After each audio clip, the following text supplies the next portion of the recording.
নমস্কার বন্ধুরা, আরও একটা নতুন রেসিপির ভিডিওতে আপনাদের সবাইকে স্বাগত। আজকে বানাচ্ছি আলু দিয়ে আর মাছের ঝোল। নর্মালি আমরা আর মাছের কষা, কালিয়া এইসব খেতেই অভ্যস্ত, কিন্তু এই প্রচণ্ড গরমে আর অতটা রিচ রান্না ভালো লাগছে না। সেই জন্যে ভাবলাম পেঁয়াজ রসুন ছাড়া একটা খুব হালকা পাতলা রান্না করি আর রেসিপিটা শেয়ার করি আপনাদের সাথে। আর এটা শুধু আর মাছে না, যে কোনো বড় মাছেই আপনারা করতে পারবেন বা বাটা মাছেও ভালো লাগবে। তো আসুন দেখে নিই রেসিপিটা।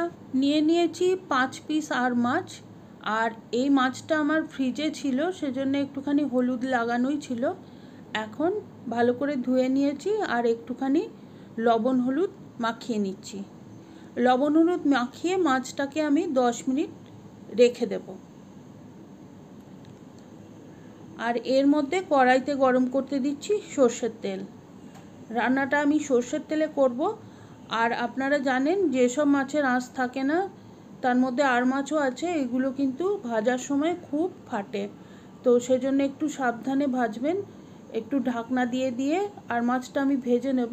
আর খুব বেশি ব্রাউন করে ভাজবো না, একদম শুধুমাত্র একটুখানি দুই পিঠে কালার এসে গেলেই হবে। দেখুন এইভাবে ভেজে আমি মাছগুলো তুলে নিচ্ছি। তো এই রকম করে সমস্ত মাছই আমি ঢাকা দিয়ে দিয়ে ভেজে নেব।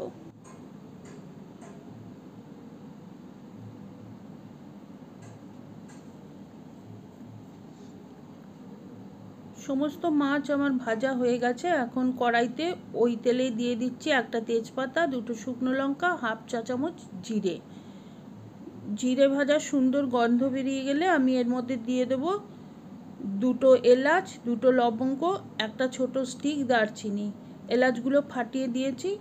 আর এখন এই সব মশলারও একটা সুন্দর গন্ধ এসে গেলে আমি দিয়ে দিচ্ছি একটা মিডিয়াম সাইজ আলু। যেরকম ঝোলের নর্মালি আমরা আলু কাটি ওই রকমই কেটে রেখেছি। আর এখন লবণ হলুদ দিয়ে ভেজে নেব। ভালো করে নাড়াচাড়া করে নিচ্ছি আর ঢাকনা দিয়ে 5 মিনিট রেখে দেব, যাতে করে আলুটা একটু নরম হয়ে যায়। আর ততক্ষণ আমি বানিয়ে নিচ্ছি একটা মশলা। এজন্য নিয়েছি হাফ চা চামচ ধনে গুঁড়ো, হাফ চা চামচ হলুদ গুঁড়ো, হাফ চা চামচ ঝাল লঙ্কার গুঁড়ো, 1 চা চামচ কাশ্মীরি লঙ্কার গুঁড়ো, আর 1 চা চামচ আদা কাঁচা লঙ্কা বাটা। আর দিয়ে দিচ্ছি 5 চা চামচ মতো টক দই। বাড়িতে পাতা টক দইটা নিয়েছি আমি।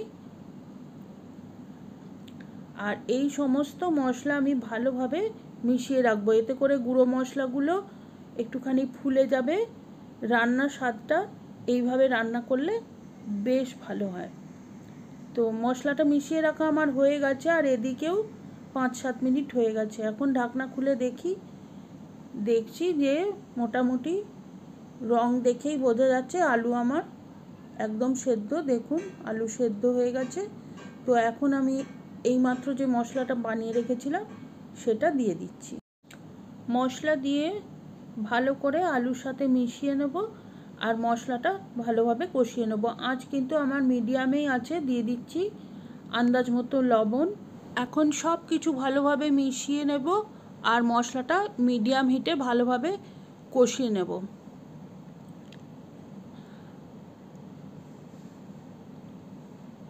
দিয়ে দিচ্ছি বাটি ধোয়া একটুখানি জল।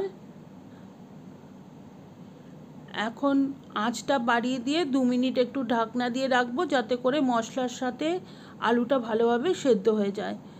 আর 2 মিনিট বাদে ঢাকনা খুলে দেখছি মশলা একদম সেদ্ধ হয়ে গেছে, কষানো আমার শেষ আর সুন্দর তেল ছেড়ে দিয়েছে। এখন আমি ঝোলের জন্য পরিমাণ মতো জল দিয়ে দেবো। আর এখানে আমি গরম জল ব্যবহার করছি, আপনারাও চেষ্টা করবেন গরম জল ব্যবহার করতে, এতে কিন্তু ঝোলের স্বাদটা বেশ খানিকটা ভালো হয়।